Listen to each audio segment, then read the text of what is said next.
ก็สบายดีเนาะคลิปนี้สิมาสอนวิธีกวดเบิ่งยอดเงินก่อนอื่นเมื่อเขาไปที่การโทรกดดอกดอกจัน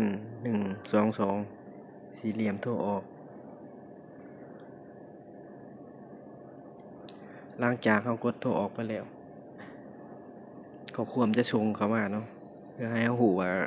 มียอดเงินเท่าไหร่นี่เป็นขั้นตอนที่1เนาะมันก็จะเห็นข้อความขึ้นมานี่เป็นยอดเงินของเราเนาะหลังจากนั้นมาเข้าขั้นตอนที่2กดดอกจัน123สี่เหลี่ยมโทรออก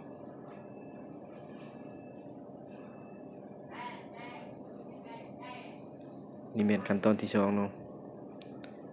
นี่จะเป็นวิธีกวดเบิ่งเงินนิดเนาะยอดเงินที่เหลือ